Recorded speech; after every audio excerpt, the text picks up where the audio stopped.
In this video, we're going to look at the control page, and this is available in all three versions of Session Horns Pro, the Performance version, Key Switch version, and the Solo Instruments version. And right now, we're on the Key Switch version. And I'm going to start by just playing you a little arrangement I have done up.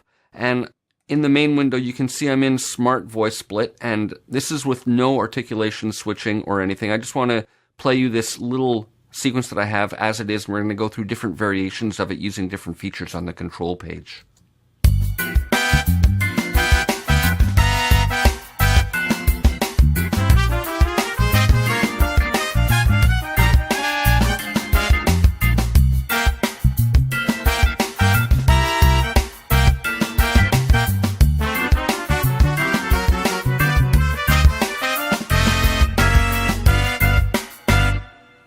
So that's a little arrangement, and we can use key switching as well as a lot of the elements on this page to add some nice humanization to it.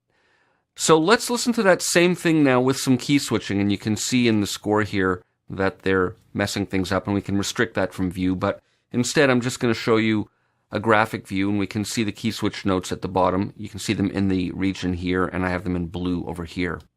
And let me switch to main view so you can see the key switching happening.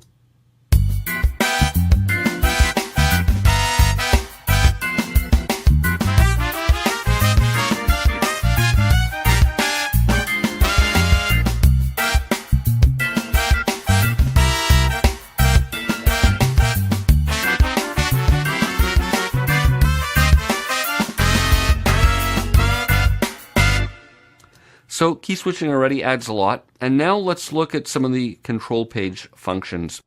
Now, we've looked at doits before. We can have the pitch wheel behave normally, or have doits, which are quick glissandos up or down, happen on the attack of the note or on the release. Now, I'm going to play you two versions. Here it is with the attack on the note, and this is what I've used in some of the previous examples.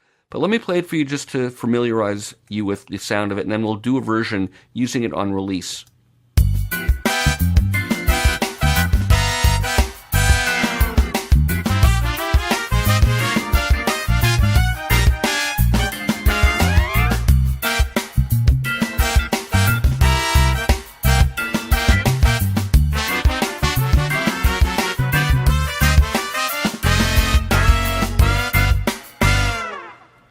So that sounds as we'd expect. You've heard that before in other videos, but let's listen to the same thing now with the doits on release.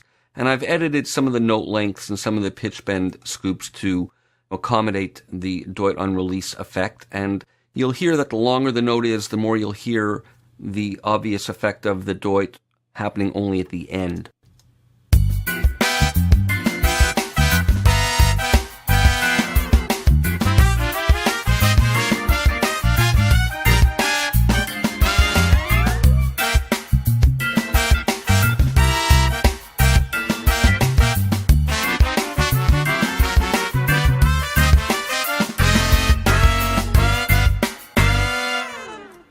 So here's a good example at the end of hearing the length of the note affect the doit on the note off. Let me lengthen it and you'll hear it even more pronounced now.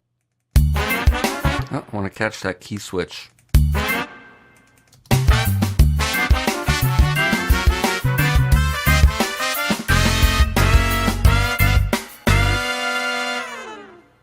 So you really hear it happen on the note off there.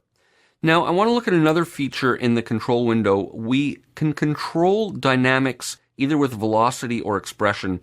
Now, velocity is the typical way we're used to working, meaning the harder you hit your key on your controller, the more it's going to influence the dynamics of the sound that's produced. And we have a couple of different velocity scales we can set here, and this is to compensate for different touches on different keyboards and how hard you like to hit.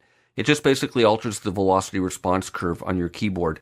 Now, as an alternative, we can use MIDI CC11, MIDI expression, as a means of controlling dynamics. And this gives us a lot more flexibility, depending how you like to work. The thing with velocity is that it only influences note on. And with MIDI CC11, we can have it influence the note after the attack of the note. So you can have a note start at whatever velocity and then have expression superimposed on that. So it's really good for long swells. You can create your own forte pianos and crescendos. I'm going to play you the same example with key switching and the Deutsch on release, and I'm going to have some MIDI expression in here. And this isn't on long sustained notes. Instead, it's to create gradual crescendos over short notes, but both interesting ways of using expression. So this is an alternate way of controlling the dynamics of the part. So let me just switch the display here, and there we can see the MIDI expression now.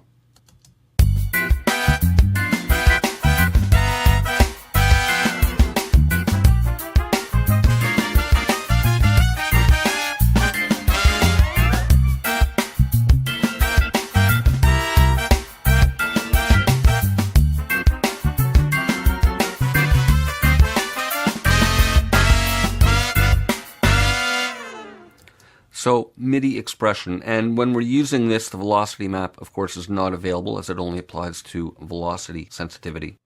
Now we have a couple of other settings here. We've looked at time stretching. That's when we're using the forte piano 2-beat and 4-beat versions. We can force it to conform to tempo rather than the default length that it's programmed at. We have round robin samples, which are very useful in musical variations of when you're playing repeated notes. Instead of repeating and triggering the same sample over and over again, it triggers alternate samples. And we have release samples as well, which is the sound of when the horn player is releasing the note, the subtle nuances of that. So we can manage sample memory a bit by taking those off if you need or want to. So that's the control page. See you for more in the next video.